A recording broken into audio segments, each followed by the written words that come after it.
नमस्ते दर्शकों, स्वागत है आप सभी का study for UPSC PCS channel में। इस वीडियो में हम लोग देखने जा रहे हैं सिख संप्रदाय से रिलेटेड प्रीवियस ईयर क्वेश्चन। ठीक है, इससे पहले मुगल काल तक के प्रीवियस ईयर क्वेश्चन इसी चैनल पर अपलोड किए जा चुके हैं। आप लोग चाहें तो वो जाकर वो वीडियो देख सकते हैं। वो बहुत ही इम्पोर्टेंट सीरीज चलाई जा रही है और जितने भी अभी आयोग द्वारा कंडक्ट किए जाने वाले हैं एग्ज़ाम, जैसे यूपीपीसीएस, एमपीपीसीएस या फिर 67वीं बीपीएससी का जो एग्ज़ाम होने वाला है दोबारा से, उसमें ये समान रूप से उपयोगी है। तो आप लोग जाकर वो वीडियो देख लीजिए और फिर इस वीडियो का लिंक भी अपने दोस्तों के साथ शेयर कर दीजिए। तो चलिए हम लोग सीधे प्रश्न पे चलते हैं। यहाँ पे प्रश्न प्रारंभ होता है। उससे पहले एक काम करना है आप लोगों को, अगर इस चैनल पे नए हैं तो इस चैनल को सब्सक्राइब करना है, बेल आइकन को दबाना है और साथ ही साथ ये वीडियो जब पूरा रूप से आप लोग कंप्लीट देख लीजिए, उसके बाद इसके बारे में आपकी क्या राय है ये आप लोगों को कमेंट सेक्शन में ज़रूर बताना है। ठीक है, तो चलिए हम लोग वीडियो स्टार्ट करते हैं। इसमें पहला प्रश्न है, गुरु नानक ने अपना उत्तराधिकारी किसे नियुक्त किया था? तो इसका आंसर हो जाएगा गुरु अंगद। व्याख्या देखते हैं। गुरु नानक का जन्म 1469 ईस्वी में तलवंडी पंजाब, वर्तमान पाकिस्तान के ननकाना साहिब में हुआ था। ये सिखों के पहले गुरु थे। इन्होंने नानक पंथ चलाया था। अपने शिष्य लहना को उन्होंने उत्तराधिकारी नियुक्त किया। लहना गुरु अंगद के नाम से सिखों के दूसरे गुरु बने। दूसरा प्रश्न है, निम्नलिखित में किसे गुरु नानक ने अपना उत्तराधिकारी घोषित किया? तो अभी हमने पढ़ा था लहना। गुरु अंगद का नाम क्या था? लहना। ठीक है। तीसरा प्रश्न है कि निम्नलिखित में किस सिख गुरु ने गुरुमुखी प्रारंभ की? तो आंसर हो जाएगा गुरु अंगद। ठीक है, बहुत इंपॉर्टेंट सीरीज है ये और वीडियो बीच में छोड़ के नहीं जाना है। पता चला आप जहाँ से प्रश्न छोड़ रहे हैं और उसके आगे वाला प्रश्न ही आयोग ने दोबारा से पूछ लिया, तो ऐसे में फिर नुकसान हो जाएगा। तो ये नहीं करना है। ठीक है, वीडियो पूरा देखना है, कंप्लीट देखना है। आगे चलते हैं। व्याख्या देख रहे हैं कि गुरुमुखी पंजाबी शब्द गुरामुखी से बना है, जिसका अर्थ है गुरु के मुख से। ठीक है, गुरुमुखी लिपि की वर्णमाला का सृजन दूसरे सिख गुरु अंगद द्वारा किया गया था। चौथा प्रश्न है, पंजाब में अमृतसर नगर को स्थापित किया था किसने? तो ये किया था गुरु रामदास ने। ठीक है, ये यूपीपीसीएस 1996 का प्रश्न है। हो सकता है कि 12 जून को जो एग्जाम होने वाला है उसमें ये पूछ ले। ठीक है, व्याख्या है कि चौथे गुरु रामदास के समय में मुगल बादशाह अकबर ने उन्हें 500 बीघा भूमि दान दी, जिसमें एक प्राकृतिक तालाब भी था। उनको और उनकी पत्नी बीवी भानी को अकबर द्वारा प्रदान की गई भूमि पर अमृतसर का शहर बना। पहले उस शहर का नाम रामदासपुर रखा गया, परंतु बाद में वहां खुदे हुए तालाब के नाम पर उसका नाम अमृतसर पड़ गया। ठीक है। पांचवा प्रश्न है, किस सिख गुरु को अकबर ने 500 बीघा जमीन दी? तो अभी हमने पढ़ा गुरु रामदास। छठवां प्रश्न है, निम्नलिखित में कौन सा युग्म सही सुमेलित है? तो गुरु अमरदास, ये गलत है। ये गुरु अर्जुन देव आदि ग्रंथ, ये सही है। ठीक है, ऑप्शन बी। ये आईएएस प्री 1996 का प्रश्न है। तो कभी कभी स्टेट पीसीएस वगैरह क्या करते हैं, यूपीएससी के क्वेश्चन समान रूप से जैसे दिया हुआ है वैसे ही उठा के रख देते हैं। तो आप लोगों को समझ जाना चाहिए कि कितनी इंपॉर्टेंट सीरीज चल रही है ये। ठीक है, व्याख्या देखते हैं कि सिखों के 5वें गुरु अर्जुन देव ने 1604 ईस्वी में सिखों के पवित्र ग्रंथ आदि ग्रंथ का संकलन किया। गुरु अमरदास ने धार्मिक साम्राज्य को 22 मंजियों यानी गद्दियों अथवा भागों में बांटा था। प्रत्येक मंजी एक सिख के अधिकार में रखी गई। दल खालसा की स्थापना कर्पूर सिंह ने की थी। मीरी और पीरी क्रमशः सांसारिक और आध्यात्मिक प्रभुत्व के पूरक गुरु हरगोविंद से संबंधित है। तो मीरी और पीरी किससे संबंधित है? गुरु हरगोविंद जी से। ठीक है, सातवें प्रश्न पे चलते हैं। किस सिख गुरु ने विद्रोही राजकुमार खुसरो की सहायता धन एवं आशीर्वाद से की थी? तो आंसर हो जाएगा गुरु अर्जुन देव ने। ठीक है, व्याख्या है, मुगल बादशाह जहांगीर के शहजादे खुसरो ने 1606 ईस्वी में विद्रोह किया। वह भागकर पंजाब गया। कहाँ गया? पंजाब, जहाँ गुरु अर्जुन देव ने उसे आशीर्वाद दिया और संभवतः कुछ आर्थिक सहायता भी की। जहांगीर इस घटना से गुरु से अप्रसन्न हो गया। उसने गुरु पर 2.5 लाख रुपए का जुर्माना लगाया, जिसे देने से इनकार करने पर गुरु को बंदी बना लिया गया और बंदी गृह में कठोर यातनाएं देने के बाद उन्हें मृत्यु दंड दे दिया गया। ठीक है, आठवें प्रश्न पर चलते हैं। आदि ग्रंथ अथवा गुरु ग्रंथ साहिब का संकलन निम्नांकित में से किसने किया? तो आंसर हो जाएगा गुरु अर्जुन देव।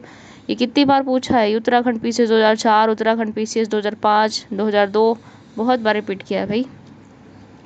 व्याख्या है, आदि ग्रंथ अथवा गुरु ग्रंथ साहिब का संकलन मूलतः सिख धर्म के 5वें गुरु अर्जुन देव, जिनका काल क्या है 1581 से 1581 से 1606 ईस्वी द्वारा कराया गया था। सिख संप्रदाय के इस पवित्र ग्रंथ में सिखों के 6 गुरुओं, अनेक हिंदू भक्तों तथा कबीर, बाबा फरीद, नामदेव और रैदास आदि की रचनाएं एवं उपदेश समाहित हैं। आदि ग्रंथ में सबसे पहले की रचनाओं में बंगाल के वैष्णव कवि जयदेव की रचनाएं हैं और अंतिम रचनाएं सिख गुरु गुरु तेग बहादुर की हैं। तो यहाँ से ये भी पूछता है, नीचे दे देगा कि हिंदू भक्त, निम्न में से किन हिंदू भक्त या फिर और निम्न में से किन के जो उपदेश हैं वो संकलित किए गए हैं गुरु ग्रंथ साहिब में। तो ये आप लोग को ध्यान रखना है कि कबीर, ठीक है, बाबा फरीद, नामदेव और रैदास आदि की रचनाओं को भी शामिल किया गया। 9वें प्रश्न पे चलते हैं। निम्नलिखित में किन सिख गुरुओं को तत्कालीन शासकों द्वारा मृत्युदंड दिया गया? तो इसमें आंसर हो जाएगा गुरु अर्जुन देव और गुरु हरगोविंद। ठीक है, व्याख्या है, गुरु अर्जुन देव तथा गुरु तेग बहादुर को तत्कालीन शासकों क्रमशः जहांगीर और औरंगजेब द्वारा सॉरी यहाँ पे मैंने गलत पढ़ दिया, माफ़ी चाहती हूँ। ये देखिए, ये गुरु अर्जुन देव तथा गुरु तेग बहादुर। ठीक है, व्याख्या है कि गुरु अर्जुन देव तथा गुरु तेग बहादुर को तत्कालीन शासकों क्रमशः जहांगीर और औरंगजेब द्वारा मृत्युदंड दिया गया था। ऑप्शन कौन सा हो जाएगा? 2 तथा 4 ऑप्शन ए 2 तथा 4। व्याख्या है यहाँ पे पहला कि गुरु अर्जुन देव के बारे में 1581 से 1606 ईस्वी सिखों के 5वें गुरु थे।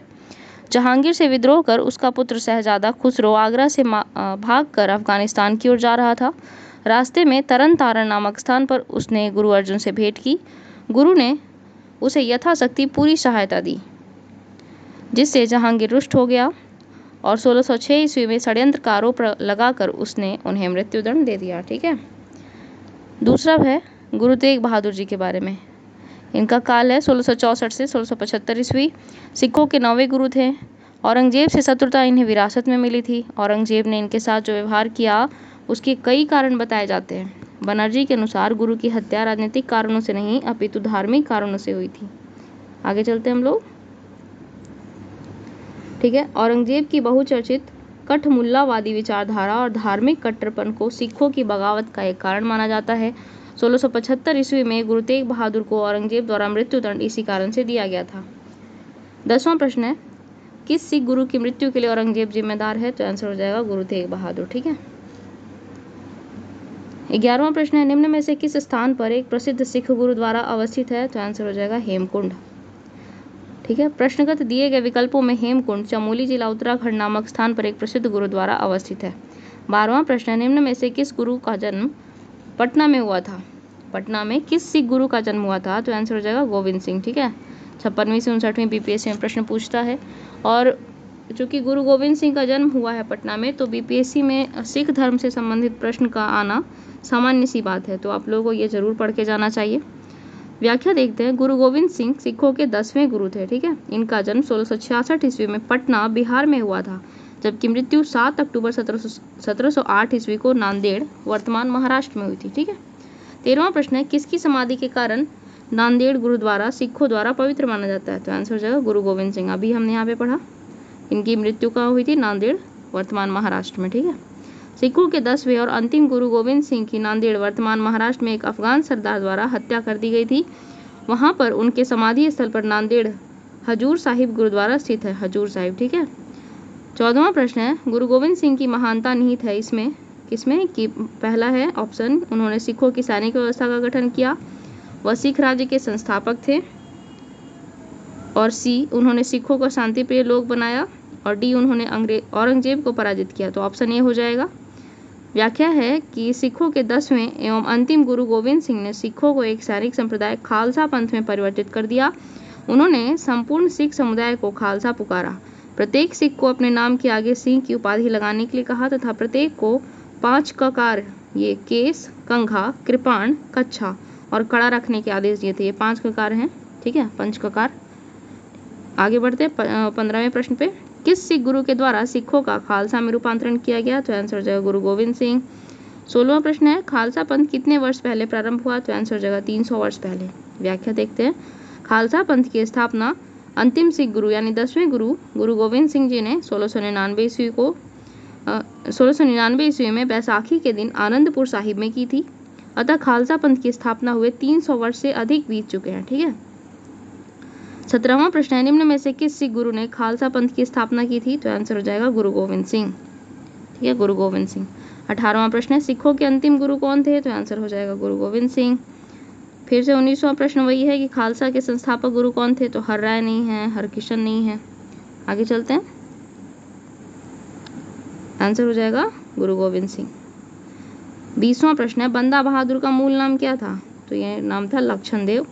बंदा बहादुर का मूल नाम लक्ष्मण देव था। यहाँ पे लक्षण देव दिया, यहाँ पे लक्ष्मण देव है। ठीक है, लक्ष्मण देव अथवा लक्षण देव था। लक्ष्मण देव का यह नाम सिख गुरु गोविंद सिंह ने दिया था। ठीक है, क्या नाम दिया था? बंदा बहादुर। तो सिख धर्म से रिलेटेड जितने भी प्रीवियस ईयर क्वेश्चन थे वो कंप्लीट हो गए। अब आगे चलते हैं मराठा राज्य और संघ से संबंधित प्रीवियस ईयर क्वेश्चन पे। ठीक है, मराठा राज्य और संघ, इससे संबंधित जितने भी प्रीवियस ईयर क्वेश्चन है वो हम लोग कवर करेंगे। और आप लोगों को एक बात और याद दिला दूं कि ये प्रीवियस ईयर क्वेश्चन घटना चक्र नामक पुस्तक से कवर किए जा रहे हैं। बहुत ही इंपॉर्टेंट सीरीज चलाई जा रही है, चाहे पॉलिटी हो या फिर मॉडर्न इंडिया हो या फिर एंशिएंट इंडिया हो, इससे related previous year question upload किए जा रहे हैं इस चैनल पे। आप लोग इस चैनल पे नए हैं तो सब्सक्राइब करना है आपको इस चैनल को। ठीक है, और लिंक अपने दोस्तों के साथ शेयर करना है। और वीडियो भी और है, तो आप लोगों को पानी वानी पीना हो तो पानी लेके बैठ जाइए। चलिए वीडियो स्टार्ट करते हैं अगले टॉपिक से रिलेटेड। यहाँ पे पहला प्रश्न है कि मराठों के उत्कर्ष का निम्न में से कौन सा कारण सही है? मराठों के उत्कर्ष का निम्न में से कौन सा कारण सही है? तो आंसर हो जाएगा यहाँ पे ई होगा। ठीक है, क्या है भाई? तो यहाँ पे है उपयुक्त सभी। मराठों के उत्कर्ष के लिए उपयुक्त सभी कारण सही हैं। कारण क्या है? तो धार्मिक चेतना भी है, भौगोलिक सुरक्षा भी है, राजनीतिक जागृति और उच्च नेतृत्व शक्ति भी है। ठीक है, व्याख्या है कि मराठों के उत्कर्ष के लिए उपयुक्त सभी कारण सही हैं। मराठा शक्ति का उत्कर्ष किसी एक व्यक्ति या विशेष व्यक्ति समूह का कार्य न था और न किसी विशेष समय में उत्पन्न हुई अस्थायी परिस्थितियों का ही परिणाम था। मराठा शक्ति के उदय का आधार महाराष्ट्र के संपूर्ण निवासी थे, जिन्होंने जाति, भाषा, धर्म, साहित्य और निवास स्थान की एकता के आधार पर राष्ट्रीयता की भावना को जन्म दिया और उस राष्ट्रीयता को संगठित करने के लिए एक स्वतंत्र राज्य की स्थापना की इच्छा व्यक्त की। महाराष्ट्र की भौगोलिक परिस्थितियां भी मराठा शक्ति के उत्कर्ष में सहायक थी। शिवाजी और अन्य मराठा नेताओं की उच्च नेतृत्व क्षमता भी इसमें भागीदार थी। ठीक है, अब दूसरा प्रश्न है कि नीचे दिए गए मानचित्र पर विचार करना है। तो ये मानचित्र आप लोग पहले तो ध्यान से देखिए। ठीक है, फिर क्या कह रहा है? चित्र में छायांकित क्षेत्र राज्य दर्शाता है किसका? ऑप्शन ए है सातवाहनों का, बी है वातापी के चालुक्यों का, और सी है राष्ट्रकूटों का, और डी है मराठों का। तो भाई प्रीवियस ईयर क्वेश्चन किससे रिलेटेड कर रहे हैं हम लोग? मराठों से। तो ये आंसर हो जाएगा मराठों का। ठीक है, मतलब वैसे अगर अभी हम लोग चूंकि सॉल्व कर रहे हैं तो उसमें बता रहे हैं, बाकी एग्जाम में तो आप लोग को ध्यान रखना ही पड़ेगा। इसीलिए मैं कह रही हूँ ये सीरीज पूरा आप लोगों को कंप्लीट देख के जाना है। ये कब का पूछा हुआ है? IAS प्री 1994 का पूछा हुआ है। तो हो सकता है 5 जून को जो एग्जाम होने वाला है उसमें ऐसे ही प्रश्न पूछ दे। तो व्याख्या है, उपरोक्त मानचित्र का छायांकित भाग मराठों के राज्य एवं प्रभाव क्षेत्र को दर्शाता है। ठीक है, तीसरा प्रश्न है, शिवाजी ने मुगलों को किस युद्ध में हराया था? तो आंसर हो जाएगा सलहार के युद्ध में। व्याख्या है, शिवाजी ने 1672 ईस्वी में सलहार के युद्ध में मुगलों को हराया था और शिवाजी का जन्म 1627 या 1630 ईस्वी में शिवनेर के दुर्ग में हुआ था। शिवाजी ने 1674 ईस्वी में राज्याभिषेक के बाद छत्रपति की उपाधि धारण की थी। 53 या 50 वर्ष की आयु में 1680 ईस्वी में शिवाजी की मृत्यु हो गई। चौथा प्रश्न है, शिवाजी का जन्म कब हुआ तथा कब उन्होंने छत्रपति की उपाधि धारण की? तो आंसर हो जाएगा 1627 में जन्म हुआ और 1674 ईस्वी में उन्होंने छत्रपति की उपाधि धारण की। ठीक है, पांचवा प्रश्न है, वह कौन सेना नायक था जिसे बीजापुर के सुल्तान ने 1659 ईस्वी में शिवाजी को दबाने के लिए भेजा था? तो आंसर हो जाएगा अफजल खां। ये बहुत कहानी पढ़ी होगी आप लोगों ने अफजल खां और शिवाजी से संबंधित। यहाँ पे देखते हैं व्याख्या कि बीजापुर के सुल्तान ने 1659 ईस्वी में अफजल खां नामक अनुभवी एवं विश्वस्त सेनानायक को शिवाजी की महत्वाकांक्षाओं पर अंकुश लगाने के लिए भेजा था, किंतु कूटनीतिज्ञ शिवाजी ने उसका वध कर दिया। ठीक है, पगनखा ये एक हथियार होता है जो हाथों में पहना जाता है। ठीक है, उससे हत्या कर दी थी शिवाजी ने इसकी, क्योंकि ये खुद साजिश रच के आया था शिवाजी को मारने की। आप लोगों ने कहानी नहीं पढ़ी है तो आप जाके सर्च कर लेना शिवाजी और अफजल खां की कहानी। ठीक है, छठवें प्रश्न पे चलते हैं। छठा प्रश्न है, शिवाजी मुगलों की कैद से भागने के समय कौन से नगर में कैद थे? तो आंसर हो जाएगा आगरा में। ठीक है, व्याख्या है, शिवाजी मुगलों की कैद से भागने के समय आगरा नगर के जयपुर भवन में कैद यानी नजरबंद थे। शिवाजी को औरंगजेब ने आगरा में 1666 ईस्वी में कैद कर दिया था। इस प्रकार सही उत्तर विकल्प बी होगा। ठीक है, आगे चलते हैं हम लोग। आगे है शिवाजी की राजधानी कहाँ पर थी, तो आंसर हो जाएगा रायगढ़। व्याख्या है 1674 ईस्वी में शिवाजी ने अपना राज्याभिषेक कराया तथा छत्रपति की उपाधि धारण की एवं रायगढ़ को अपनी राजधानी बनाया। कब राज्याभिषेक हुआ उनका? 1674 ईस्वी में। जन्म कब हुआ था? 1627 ईस्वी में। ठीक है, उस युग के महान विद्वान बनारस के पंडित विश्वेश्वर उर्फ गंगा भट्ट ने उन्हें क्षत्रिय घोषित करके उनका राज्याभिषेक कराया था। ठीक है, आगे बढ़ते हैं 8वें प्रश्न पे। शिवाजी की राजधानी कहाँ थी, तो अभी पढ़ा हमने रायगढ़। 9वां प्रश्न है शिवाजी का छत्रपति के रूप में औपचारिक राज्याभिषेक कहाँ पर हुआ था, तो ये रायगढ़ में हुआ था। 10वां प्रश्न है शिवाजी के गुरु का नाम क्या था, तो आंसर हो जाएगा रामदास।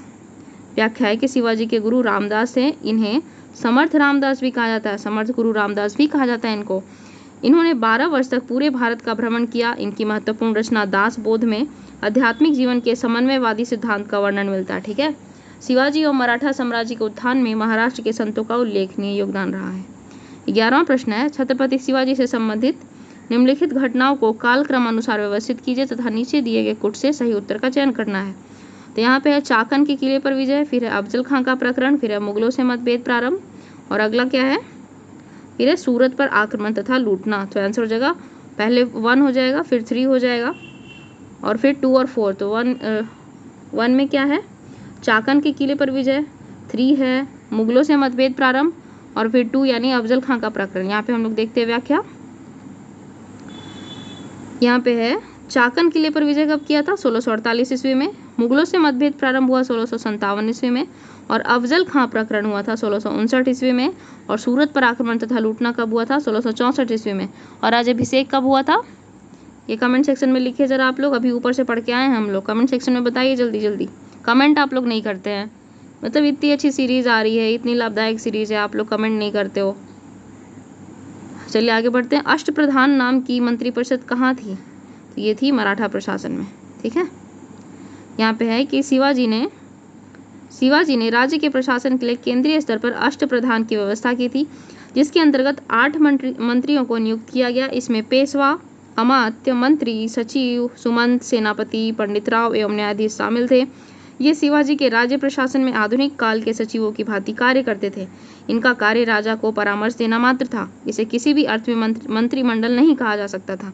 प्रत्येक मंत्री राजा के प्रति उत्तरदायी था। ये निम्न प्रकार के थे। तो यहाँ पे देखते हैं पहले पेशवा, राजा का प्रधानमंत्री, फिर अमात्य तथा मजूमदार, ये वित्त एवं राजस्व मंत्री था। फिर वकीया या नवीस या मंत्री, ये राजा के दैनिक कार्य तथा दरबार की प्रतिदिन की कार्रवाइयों का विवरण रखता था। ठीक है, ये वकीया नवीस पूछता है एग्जाम में।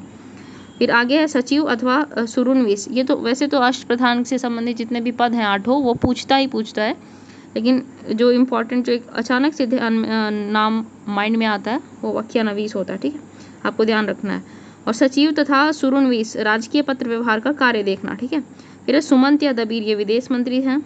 फिर सेनापति या सरे नौबत, सेना की भर्ती, संगठन, रसद आदि का प्रबंध करना। फिर 7वां है पंडित राव, विद्वानों और धार्मिक कार्यों के लिए अनुदान का दायित्व निभाना। और 8वां है न्यायाधीश, मुख्य न्यायाधीश। ठीक है, 13वां प्रश्न है अष्टप्रधान का गठन किसने किया था, तो आंसर हो जाएगा शिवाजी ने। ये 65वीं बीपीएससी का प्रश्न है। ठीक है, आगे चलते हैं हम लोग। 14वां प्रश्न है अष्टप्रधान मंत्रिपरिषद किसके राज्य प्रबंध में सहायता करती थी, तो आंसर हो जाएगा शिवाजी। 66वें बीपीएससी री एग्जाम में वो पूछा गया प्रश्न। ठीक है, 15वां प्रश्न है शिवाजी के अष्टप्रधान में निम्नलिखित अधिकारी थे, तो कौन थे भाई, तो 1 2 3 4 सभी थे। मजूमदार भी थे, दबीर भी थे, वकीया नवीस भी थे, सुरनीस भी थे। ठीक है, आपको जाके व्याख्या दोबारा से पढ़ लेना है। 16वां प्रश्न है शिवाजी के समय सरनोबात का पद संबंधित था किससे, तो ये सैन्य प्रशासन से संबंधित था। 17वां प्रश्न है शिवाजी के अष्टप्रधान का जो सदस्य विदेशी मामलों की देखरेख करता था तो वो कौन था, ये था सुमंत। ठीक है, सुमंत, एक सुमंत रामायण में भी प्रसिद्ध है, सुना होगा शायद आप लोगों ने।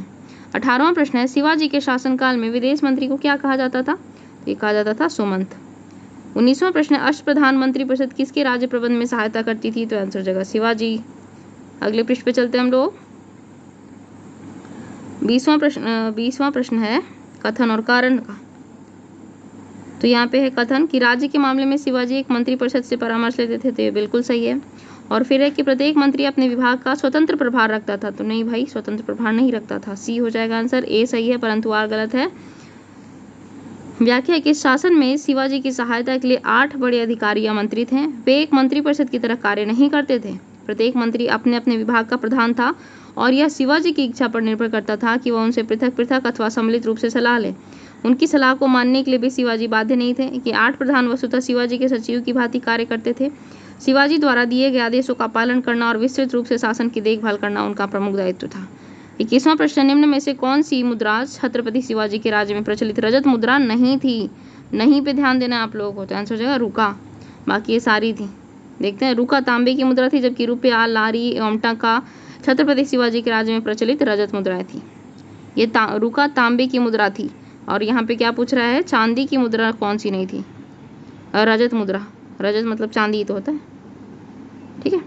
22वां प्रश्न है, संभाजी के बाद मराठा शासन को निम्नलिखित में किसने सरल और कारगर बनाया? तो आंसर हो जाएगा बालाजी विश्वनाथ।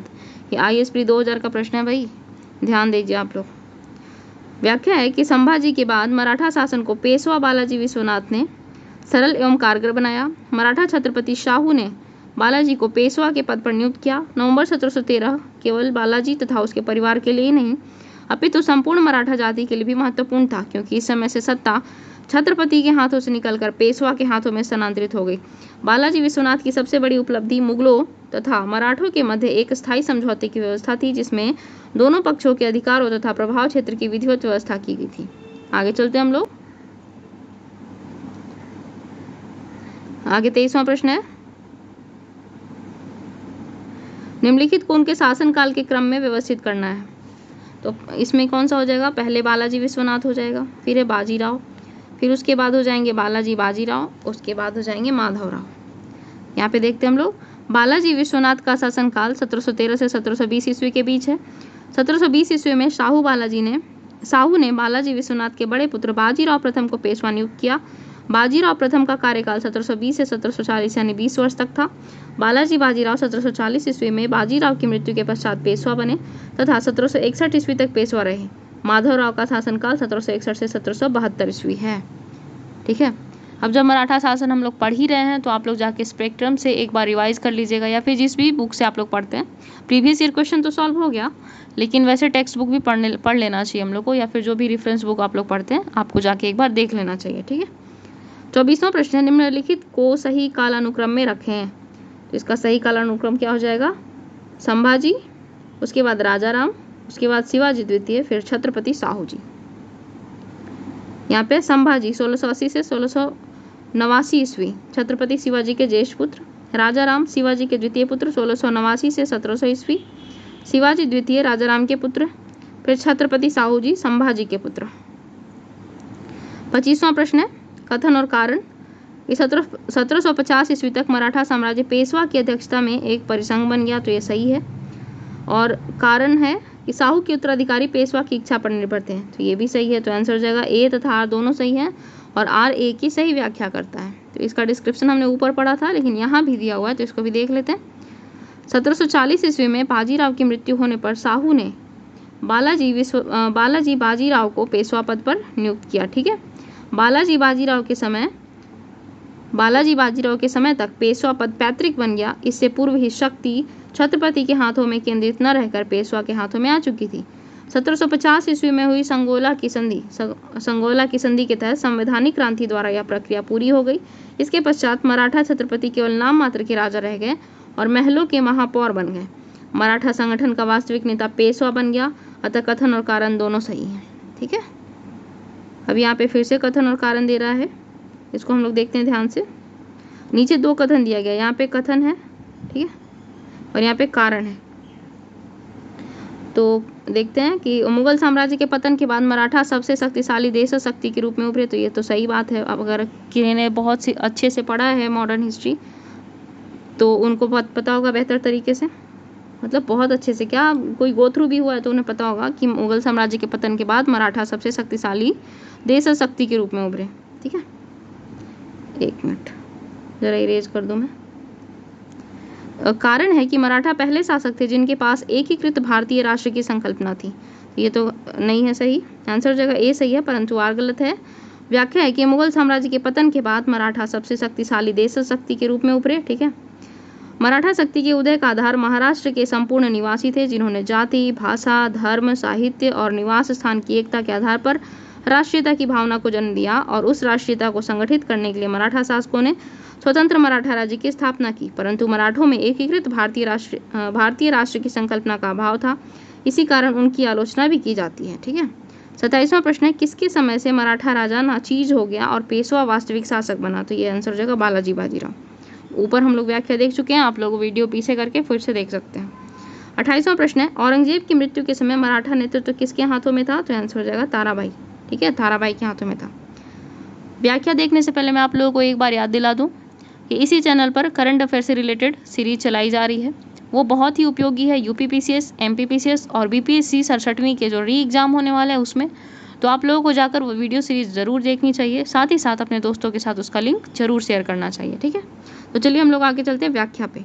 व्याख्या है कि राजा राम 1689 से 1700 ईस्वी तक साहू के प्रतिनिधि के रूप में मराठों का नेतृत्व करता रहा। राजा राम की मृत्यु के बाद उसकी विधवा पत्नी ताराबाई ने अपने 4 वर्षीय पुत्र को शिवाजी द्वितीय के नाम से गद्दी पर बैठाया और मुगलों से स्वतंत्रता संघर्ष जारी रखा। औरंगजेब की मृत्यु के समय मराठा नेतृत्व ताराबाई के ही हाथों में था। आगे 29वां प्रश्न है, निम्नांकित मराठा देवियों में जिसने 1700 ईस्वी से आगे मुगल साम्राज्य के विरुद्ध संघर्ष का नेतृत्व किया वो कौन थी? अहिल्याबाई थी, मुक्ताबाई थी या कौन थी? तो कमेंट में बताना जरा आप लोग कौन थी। तो आंसर हो जाएगा ताराबाई, क्योंकि पीछे इससे पहले वाला जो प्रश्न था ये इन्हीं से संबंधित था। अगर किन्हीं का ध्यान नहीं है या फिर वो आंसर नहीं बता पा रहे तो ये गलत बात है, आप लोगों को ध्यान लगाना चाहिए। ठीक है। व्याख्या है कि राजा राम की मृत्यु के बाद उसका अल्पवयस्क पुत्र शिवाजी द्वितीय शासक बना तथा राजा राम की पत्नी ताराबाई उसकी संरक्षिका बनी। ताराबाई एक तेजस्वी महिला थी। उसने मुगलों से संघर्ष जारी रखा तथा रायगढ़, सतारा और सिंहगढ़ के किलों को मुगलों से जीत लिया। तीसरा है, सरंजामी प्रथा किससे संबंधित थी? तो आंसर हो जाएगा मराठा भू राजस्व प्रथा से संबंधित थी सरंजामी प्रथा। ये 39वें बीपीएससी 1994 का प्रश्न है और बीपीएससी के जितने भी प्रश्न आप लोग पलट कर देखोगे तो आपको पता चलेगा हिस्ट्री के क्वेश्चन कितने अच्छे तरीके से रिपीट होते हैं, बिना एक ऑप्शन इधर उधर किए हुए हूबहू क्वेश्चन को रख दिया जाता है। तो आप लोगों को इस सीरीज़ की महत्ता समझनी चाहिए और इसे अच्छे तरीके से फॉलो करना चाहिए। तो चलिए आगे व्याख्या पे चलते हैं। मराठा काल में सरंजामी प्रथा भू राजस्व प्रशासन से संबंधित थी। इस काल में मराठा जागीरदारों को सरंजामी भूमि उनके निर्वहन के लिए प्रदान की जाती थी। 31वां प्रश्न है, सुरक्षा के लिए मराठों के राजस्व के दावों को किस नाम से जाना जाता है? तो आंसर हो जाएगा चौथ। ठीक है, चौथ। ये यूपीपीसी 2018 का प्रश्न है, ताज़ा प्रश्न है भाई, 2022 के एग्जाम में हो सकता है पूछ ले, ऐसा थोड़ी है। चलिए आगे बढ़ते। चौथ उन प्रांतों से लिया जाता था जिन्हें मुगलई कहा जाता था। इस कर के बदले पड़ोसी राज्यों को मराठों के आक्रमण तथा लूटपाट से बचने का आश्वासन प्राप्त होता था कि भाई हम आपको चौथ दे दिए हैं, अब आप हमारे यहाँ लूटपाट नहीं करेंगे और आक्रमण नहीं करेंगे। ठीक है, चौथ लीजिए और जाइए अपने रास्ते। 32वां प्रश्न है कि एक इतिहासकार ने पानीपत की तीसरी लड़ाई को स्वयं देखा, वह कौन था? तो ये थे काशीराज पंडित। यहाँ पे व्याख्या देखते हैं कि पानीपत की तीसरी लड़ाई 14 जनवरी 1761 को सदाशिव भाऊ के नेतृत्व में मराठा सेना और अहमद शाह अब्दाली के नेतृत्व में अफगान सेना के बीच हुई। तो मराठा सेना का नेतृत्व कौन कर रहे थे? सदाशिव भाऊ। कौन? सदाशिव भाऊ। और अफगान सेना का कौन कर रहा था? अहमद शाह अब्दाली। तो अमूमन लोगों को क्या याद रहता है? अफगान सेना का नेतृत्व कौन कर रहा था, ये तो याद रहता है कि अहमद शाह अब्दाली कर रहा था। मराठा सेना का नेतृत्व कौन कर रहे थे और ये याद नहीं रहता। तो आप लोगों को ध्यान रखना चाहिए कि सदाशिव भाऊ के द्वारा मराठा सेना का नेतृत्व किया जा रहा था। ठीक है, देखते हैं आगे कि अफगान सेना के बीच हुई जिसमें मराठे बुरी तरह पराजित हुए। काशीराज पंडित इस युद्ध के प्रत्यक्षदर्शी थे। उनके अनुसार पानीपत का तीसरा युद्ध मराठों के लिए प्रलयकारी सिद्ध हुआ। इस युद्ध में मराठों की हार की सूचना बालाजी बाजीराव को एक व्यापारी द्वारा कूट संदेश के रूप में पहुंचाई गई। 33वां प्रश्न है, अहमद शाह अब्दाली के भारत पर आक्रमण और पानीपत की तीसरी लड़ाई लड़ने का तत्कालिक कारण क्या था? तो ऑप्शन है कि वह मराठों द्वारा लाहौर से अपने वायसराय तैमूर शाह के निष्कासन का बदला लेना चाहता था, और बी है कि उसे जालंधर के कुंठाग्रस्त राज्यपाल अदीन बेग खान ने पंजाब पर आक्रमण करने के लिए आमंत्रित किया। अगला ऑप्शन क्या है भाई? सी है कि वह मुगल प्रशासन को चहार महल यानी कि गुजरात, औरंगाबाद, सियालकोट और पसरूर के राजस्व का भुगतान न करने के लिए दंडित करना चाहता था। तो ये सब कोई नहीं होगा, ऑप्शन ए हो जाएगा। ऑप्शन ए क्या है? ये है कि वह मराठों द्वारा लाहौर से अपने वायसराय तैमूर शाह के निष्कासन का बदला लेना चाहता था। व्याख्या है कि पानीपत की लड़ाई का तत्कालिक कारण यह था कि अहमद शाह अब्दाली अपने वायसराय तैमूर शाह के मराठों द्वारा लाहौर से निष्कासन का बदला लेना चाहता था। 34वां प्रश्न है, पानीपत के तीसरे युद्ध में निम्न में से किसने मराठों को हराया था? तो आंसर हो जाएगा अफगानों ने। ये कितनी बार पूछा है? यूपीपीसीएस 1993, 94, उत्तराखंड 2009, फिर यूपीपीसीएस मेंस 2012। तो आप समझ सकते हैं इस सीरीज की महत्व कितनी है।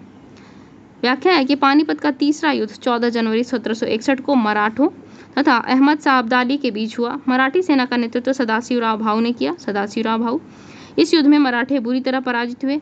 युद्ध के प्रत्यक्षदर्शी काशीराज पंडित के शब्दों में पानीपत का तृतीय युद्ध मराठों के लिए प्रलयकारी सिद्ध हुआ। आगे चलते हैं। 35वां प्रश्न, पानीपत का तीसरा युद्ध कब लड़ा गया? कब लड़ा गया? 14 जनवरी 1761 को लड़ा गया। ये फैक्ट तो अब याद हो जाना चाहिए था, अभी तक कितनी बार ये रिपीट हुआ है।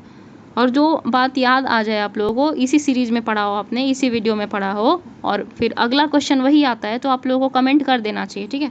इससे थोड़ा मोटिवेशन भी मिल जाता है, ठीक है। आगे है कि पानीपत का तीसरा युद्ध 14 जनवरी 1761 को लड़ा गया था। 14 जनवरी। 36वां प्रश्न है, पानीपत का तीसरा युद्ध लड़ा गया था कब? किनके बीच? तो मराठा तथा अहमद शाह अब्दाली के बीच, ठीक है। 37वां प्रश्न है, पानीपत का तीसरा युद्ध लड़ा गया था कब? लड़ा गया था 1526 में या 1761 में? तो पूछना ही नहीं है कि कब लड़ा गया था भाई। 38वें प्रश्न पे चलते हैं। निम्न में से कौन रुहेला सरदार अहमद शाह अब्दाली का विश्वास पात्र था? तो आंसर हो जाएगा नजीब खान। व्याख्या देखते हैं कि जनवरी 1757 में अहमद शाह अब्दाली दिल्ली में प्रवेश कर गया। कब आ गया था? 1757 ईस्वी में। और उसने मथुरा तथा आगरा तक लूटमार की। अपनी वापसी से पहले अब्दाली भारत में आलमगीर द्वितीय को सम्राट, इमादुल मुल्क को वजीर और रुहेला सरदार नजीबुद्दौला को यानी नजीब खान को साम्राज्य का मीर बख्शी और अपना मुख्य एजेंट बनाकर वापस चला गया। इतने सारे काम करके चला गया वो। 39वां प्रश्न है, मोडी लिपि का प्रयोग, किस लिपि का? मोडी लिपि का प्रयोग किसके विलेखों में किया जाता था? तो आंसर हो जाएगा मराठों के। इसको जरा मैं क्लीन कर दूं क्योंकि ये मोडी लिपि बहुत इंपॉर्टेंट है, पूछा जा सकता है ये एमपीपीसीएस, यूपीपीसीएस या बीपीएससी में या अन्य कोई भी एग्जाम में पूछा जा सकता है, अन्य आयोग के एग्जाम में पूछा जा सकता है। क्योंकि क्वेश्चन सेट करने वाले लोग क्या उठाते हैं? प्रीवियस ईयर क्वेश्चन उठाएंगे और ज्यों का त्यों उठा के क्वेश्चन रख देते हैं। तो क्या है 39वां प्रश्न, मोडी लिपि का प्रयोग किसके विलेखों में किया जाता था? तो आंसर हो जाएगा मराठों के। व्याख्या है, मोडी लिपि का प्रयोग मराठा विलेख प्रपत्रों में किया जाता था, ठीक है। तो ये मराठों से संबंधित प्रीवियस ईयर क्वेश्चन हमारे कंप्लीट हो गए। अगला है मुगल साम्राज्य का विघटन। इससे रिलेटेड जितने भी प्रीवियस ईयर क्वेश्चन पूछे गए हैं एग्जाम में वो प्रश्न यहाँ पे दिया हुआ है। तो एक काम आप लोगों को मैं याद दिला दूं जो आप लोग बार बार भूल जाते हैं कि इस चैनल को सब्सक्राइब करना है, वीडियो का लिंक अपने दोस्तों के साथ शेयर करना है, और इस वीडियो के बारे में आपकी क्या राय है वो राय आपको कमेंट सेक्शन में ज़रूर रखना है। भाई आपको बोलने की आज़ादी है, ये आपका अधिकार है, तो अधिकार से तो वंचित मत रहो। आप लिखो कि आपकी क्या राय है इस वीडियो के बारे में, अच्छा है, बुरा है, कहाँ पे कमी है वीडियो में, ये कम से कम आप बताओ तो हमें कमेंट के थ्रू। चलिए हम लोग आगे चलते हैं। क्या टॉपिक है? टॉपिक था मुगल का विघटन, मुगलों का विघटन, ठीक है। यहाँ पे टॉपिक है मुगल साम्राज्य का विघटन। तो चलते हैं हम लोग सीधे प्रश्न कोश पे। यहाँ पे है पहला प्रश्न है, औरंगजेब की 707 ईस्वी में मृत्यु होने के बाद सत्ता किसने संभाली? तो ये संभाली थी बहादुर शाह प्रथम ने, बहादुर शाह प्रथम। 1707 ईस्वी में औरंगजेब की मृत्यु के बाद उसके 63 वर्षीय पुत्र मुअज्जम शाह आलम ने बहादुर शाह प्रथम के नाम से सत्ता संभाली। कब? 1707 ईस्वी में। किसने? मुअज्जम ने बहादुर शाह प्रथम के नाम से। उसने 1707 से 1712 की अवधि में शासन किया, ठीक है। 1707 से 1712 यानी कुल 5 साल ही शासन कर पाया। कौन? मुअज्जम बहादुर शाह प्रथम के नाम से। दूसरा प्रश्न है, मुगल सम्राट जहांगीर शाह के शासन के समय से पूर्व अंत कैसे हुआ? तो इसका आंसर हो जाएगा कि एक युद्ध में वे अपने भतीजे द्वारा पराजित हुए। ये IAS 2003 का प्रश्न है। व्याख्या है कि जहांगीर शाह 1712 से 1713 ईस्वी मुगल राजवंश में ऐसा प्रथम बादशाह था जो शासन कार्य की नितांत अयोग्य सिद्ध हुआ। उसने तत्कालीन शक्तिशाली अमीर जुल्फिकार खां की सहायता से गद्दी प्राप्त की थी। वह एक युद्ध में अपने भतीजे फर्रुखसियर द्वारा पराजित हुआ और 1713 ईस्वी में उसकी हत्या कर दी गई। तीसरा प्रश्न है, निम्नलिखित में से किस मुगल सम्राट ने अंग्रेजों को बंगाल में शुल्क मुक्त व्यापार की सुविधा प्रदान की? तो आंसर हो जाएगा फर्रुखसियर, ठीक है। 1717 ईस्वी में फर्रुखसियर ने एक फरमान जारी किया जिसमें अंग्रेजों को 3000 वार्षिक कर देकर बंगाल में बिना अतिरिक्त चुंगी दिए व्यापार करने के अधिकार की पुष्टि की गई। ठीक है, और जिन लोगों को लग रहा है कि वीडियो लंबा हो रहा है तो ऐसा कुछ भी नहीं है। ठीक है, अपनी स्टेमिना बढ़ाइए, आप लोग बैठने की, लगातार बैठने की जो क्षमता है आपकी वो बढ़ सकती है। कोशिश है, मतलब आवश्यकता है बस आपको कोशिश करने की। ठीक है, एग्जाम आ रहे हैं तो एग्जाम पे ध्यान दे लो भाई, इधर उधर नहीं जाना वीडियो को छोड़ के बीच में। चौथा प्रश्न पे हम लोग चलते हैं सीधे। निम्नलिखित में कौन मुगल काल में राजा बनने वाले थे? तो आंसर हो जाएगा हुसैन अली और अब्दुल्ला। हुसैन अली और अब्दुल्ला। व्याख्या है कि उत्तरकालीन मुगल राजनीति में ऐसे शक्तिशाली सरदारों का उत्थान हुआ जो अब सम्राट निर्माता की भूमिका निभाने लगे थे।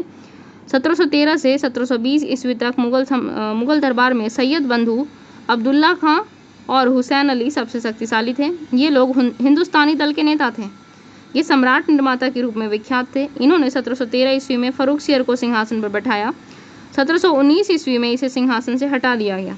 इसके बाद 3 कठपुतली सम्राट कौन कौन, रफ़ी उद दर्जात, रफ़ी उद दौला और मोहम्मद शाह को सैयद बंधुओं ने सिंहासन पर बैठाया। 1 मिनट जरा मैं यहाँ पे क्लीन कर दूँ, यहाँ पे देखते हैं। ठीक है, किसको किसको बैठाया? 3 कठपुतली सम्राट, किसको? रफ़ी उद दर्जात, रफ़ी उद दौला और मोहम्मद शाह। ठीक है, रफ़ी उद दर्जात, रफ़ी उद दौला और मोहम्मद शाह को सैयद बंधुओं ने सिंहासन पर बैठाया। मोहम्मद शाह के शासनकाल में सैयद बंधुओं का पतन हो गया। ठीक है, 5वां प्रश्न, मयूर सिंहासन पर बैठने वाला अंतिम मुगल सम्राट कौन था? तो आंसर हो जाएगा मोहम्मद शाह। 40वें बीपीएससी का प्रश्न है। तो अब ये मत पूछने लगा कि ये कैसा प्रश्न हुआ भाई, तो बीपीएससी पूछ चुकी है तो ये प्रश्न है। आपका सिलेक्शन एक प्रश्न पर निर्भर करता है। किसी भी व्यक्ति का सिलेक्शन एक प्रश्न से आर या एक प्रश्न से पार हो जाता है, तो किसी भी प्रश्न को हल्के में नहीं लेना है। व्याख्या देखते हैं। शाहजहां द्वारा बनवाए गए प्रसिद्ध मयूर सिंहासन पर बैठने वाला अंतिम मुगल शासक मोहम्मद शाह। शासनकाल 1719 से 48 ईस्वी था। इसके काल में ही नादिर शाह ने 1739 ईस्वी में भारत पर आक्रमण किया और करनाल युद्ध में मुगल सेना को पराजित किया था। समकालीन लेखक आनंद राम मुखलिस के अनुसार नादिर शाह अपने साथ 60,000 रुपये, कई हजार असरफियाँ, 1 करोड़ रुपए का सोना, 50 करोड़ के जवाहरात, कोहिनूर तथा तख्ते ताउस व मयूर सिंहासन भी ईरान ले गया। भाई क्या लुटेरा प्रवृत्ति का इंसान रहा है वो, और इंसान तो क्या ही कहेंगे। 6वां प्रश्न है, नादिर शाह के आक्रमण के समय मुगल शासक कौन था भाई? तो ये था मोहम्मद शाह, भी हमने ऊपर पढ़ा। 7वां प्रश्न है, किसके शासन में हिजड़ों तथा महिलाओं के एक वर्ग का प्रभुत्व था? तो आंसर हो जाएगा मोहम्मद शाह, 1719 से 1748 ईस्वी। व्याख्या देखते हैं। मोहम्मद शाह 1719 से 1748 ईस्वी अपना अधिकतर समय पशु युद्धों को देखने में व्यतीत करता था। उसकी प्रशासन के प्रति उदासीनता तथा मदिरा और सुंदरी के प्रति रुचि के कारण लोग उसे रंगीला कहा करते थे। उसके शासनकाल में मुगल दरबार में हिजड़ों तथा महिलाओं के एक वर्ग का प्रभुत्व स्थापित हो गया था। ठीक है, 8वां प्रश्न है, कौन सा मुगल बादशाह रंगीला के नाम से जाना जाता है? तो आंसर हो जाएगा मोहम्मद शाह। जरा शासनकाल लिख देना इसका नीचे आप लोग कमेंट सेक्शन में। आप लोग कमेंट नहीं करते हो, ये तो गलत बात है। चलो कमेंट करते चलो आप लोग। और अगले प्रश्न पे हम लोग चलते हैं। निम्नलिखित को कालानुक्रम में व्यवस्थित कीजिए और नीचे दिए गए कुट को सही उत्तर का चयन कीजिए, कुट से सही उत्तर का चयन कीजिए। तो यहाँ मोहम्मद शाह है, फिर आलमगीर द्वितीय, फिर जहांगीर शाह, फिर अहमद शाह। तो क्या हो जाएगा? पहले जहांगीर शाह 1712 से 1713 ईस्वी ये एक युद्ध में मारा गया था। फिर मोहम्मद शाह 1719 से 1748 ईस्वी, फिर अहमद शाह 1748 से 1754 ईस्वी। उसके पश्चात आलमगीर द्वितीय, इनका शासनकाल क्या है? 1754 से 1759 ईस्वी। ठीक है, तो कौन सा हो जाएगा? पहले बी, फिर ए, BADC। ठीक है, इसको नोट कर लो आप लोग, नहीं तो कोई एक ऐसा पेज या फिर ऐसी कॉपी होनी चाहिए ना कि जिसको कि लास्ट टाइम में आप लोग रिवाइज कर सको। अब लास्ट में हम लोग क्या, एग्जाम सेंटर से एक दिन पहले या फिर एग्जाम पे जाने से एक दिन पहले या कुछ घंटे पहले बुक उठा के बैठ जाते हैं। ऐसा थोड़ी होता है भाई कि बुक उठा के बैठ गए एग्जाम में 12 बजे से और सुबह के 7 या 8 बजे बुक उठा के बैठे हैं। सुबह के 7-8 बजे आपका नोट्स होना चाहिए आपके हाथों में। चलिए इसमें आगे चलते हैं हम लोग। 10वां प्रश्न है, निम्नलिखित में किस मुगल बादशाह को वजीर गाजीउद्दीन ने दिल्ली में दाखिल नहीं होने दिया था? तो आंसर हो जाएगा शाह आलम द्वितीय। ये 44वें बीपीएससी प्री 2000 का प्रश्न है। व्याख्या देखते हैं। शाह आलम द्वितीय का कार्यकाल 1759 से 1806 ईस्वी तक था। उसका वास्तविक नाम अली गौहर था। अपने पिता आलमगीर द्वितीय की मृत्यु के समय वह बिहार में था।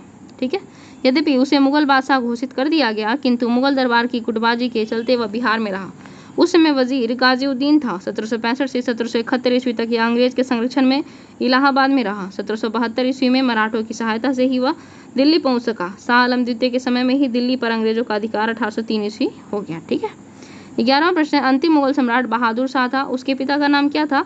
तो आंसर हो जाएगा अकबर शाह द्वितीय। व्याख्या, अंतिम मुगल सम्राट बहादुर शाह द्वितीय अथवा बहादुर शाह जफर था 1837 से 1857 और उनके पिता का नाम अकबर शाह द्वितीय 1806 से 1837 था।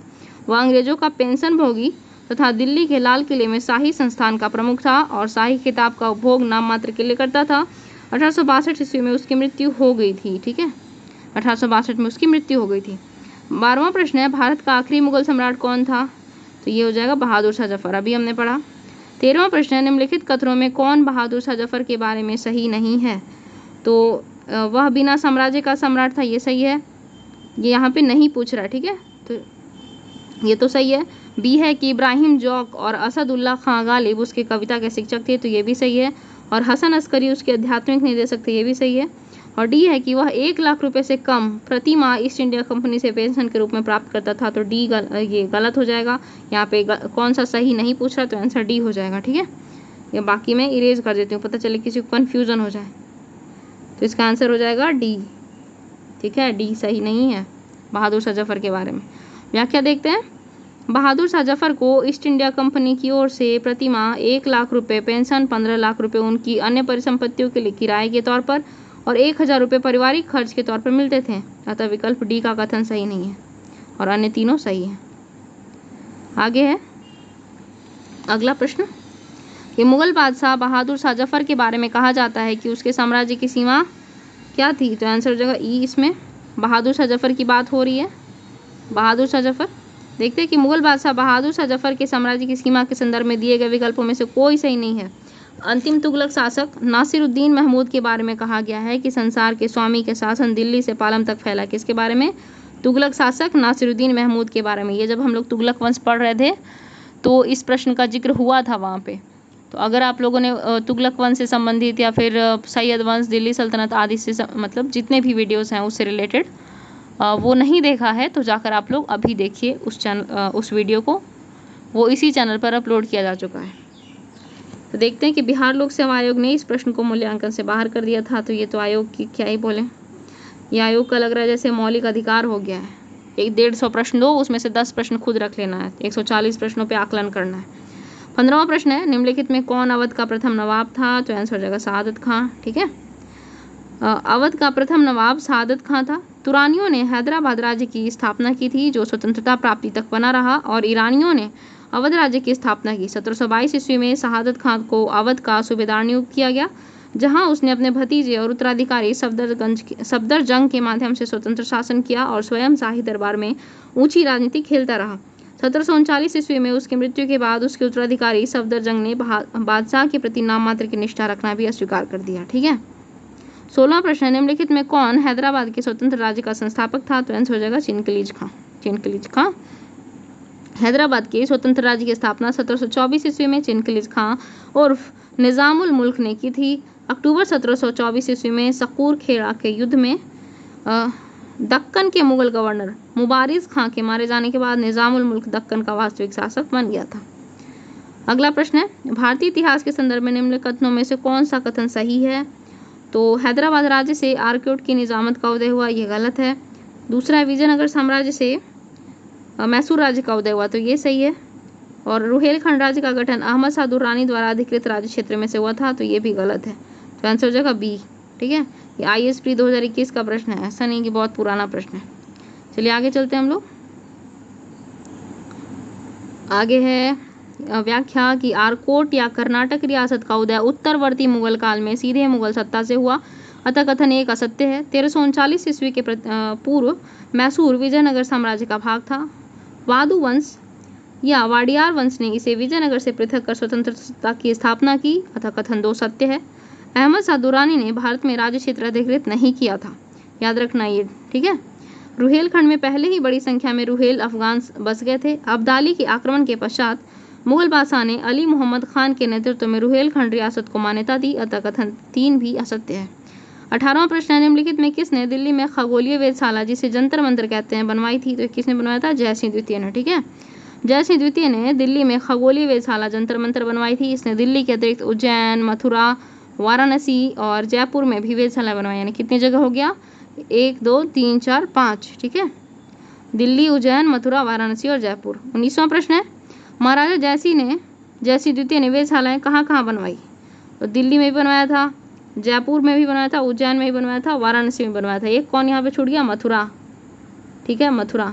5 जगहों पे बनवाए थे जयसिंह द्वितीय ने ये जंतर मंतर जो खगोलीय वेधशाला है। तो ये 5 स्थान के नाम आप लोगों को याद रखने हैं। यहाँ पे तो 4 के दिया हुआ है, हो सकता है अगले में वाराणसी गोल कर दे या फिर मतलब ऐसा ही कुछ दे दे, आप लोग क्रिएट कर सकते। तो आंसर यहाँ पे 1 2 3 4 हो जाएगा। ये कुछ ज़्यादा ही लिख दिया मैंने। चलो आप लोग क्वेश्चन देख के समझ जाना, ठीक है। आगे चलते हम लोग। उपयुक्त प्रश्न की व्याख्या तो हम लोग देख चुके हैं बहुत अच्छे तरीके से। 20वां प्रश्न है, 1773 ईस्वी में जीज मोहम्मद शाही पुस्तक जो नक्षत्रों संबंधी ज्ञान से संबंधित है उसके लेखक कौन है? तो आंसर हो जाएगा जयपुर के सवाई जयसिंह। 18वीं शताब्दी का सबसे श्रेष्ठ राजपूत राजा आमेर का सवाई जयसिंह, कहाँ का? आमेर का था, सवाई जयसिंह थे। उसने जयपुर शहर की स्थापना की तथा उसे विज्ञान और कला का केंद्र बनाया। मतलब इतने अच्छे अच्छे कार्य किए हैं, विज्ञान से संबंधित कार्य किए हैं।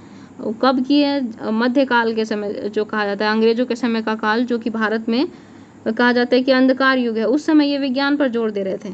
और इन्हें किस तरह से संबोधित किया जा रहा है भाई? तो कहा जा रहा है था। ठीक है, ये तो मतलब ये गलत चीज़ है।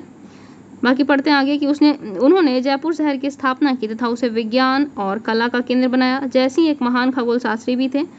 हाँ, उन्होंने दिल्ली, जयपुर, उज्जैन, बनारस और मथुरा में आधुनिक उपकरणों से युक्त पर्यवेक्षणशालाएं बनवाई। लोगों को खगोल शास्त्र संबंधी पर्यवेक्षण में सहायता देने के लिए जयसिंह ने जीज मोहम्मद शाही नामक सारणियों का सेट तैयार किया। उन्होंने यूक्लिड की कृति रेखा गणित के तत्व का संस्कृत में अनुवाद करवाया था। ठीक है, तो कहाँ कहाँ जंतर मंतर का ये निर्माण करवाया? वेधशाला का, ये खगोल शास्त्र से संबंधित, तो दिल्ली, जयपुर, उज्जैन, वाराणसी और मथुरा। ठीक है। 21वां प्रश्न है, जयपुर के महाराजा सवाई जयसिंह ने वेधशाला नहीं बनवाई थी, कहाँ कहाँ नहीं बनवाई थी? आ गया प्रश्न। उज्जैन में बनवाई थी, मथुरा में बनवाई थी, वाराणसी में बनवाई थी, इलाहाबाद में नहीं बनवाई थी। ठीक है, इसको जरा मैं क्लीन कर दूँ, फिर आप लोग को अच्छे से पता चलेगा। तो उज्जैन में भी बनवाई थी, मथुरा में भी और दिल्ली में भी बनवाई थी। ये अभी हमने इतनी बार इतनी अच्छे तरीके से देखा है, तो आंसर डी हो जाएगा, इलाहाबाद में नहीं बनवाया गया था। तो ये हमारा ये वीडियो कंप्लीट हुआ। इसमें हम लोगों ने 3 टॉपिक को कवर किया है। एक तो सिख, दूसरा मराठा से संबंधित प्रीवियस ईयर क्वेश्चन, और तीसरा मुगल साम्राज्य का विघटन से संबंधित प्रश्न। ठीक है, तो ये मध्यकालीन भारत से प्रीवियस ईयर के क्वेश्चन से रिलेटेड जो वीडियो है उसका अंतिम वीडियो था ये।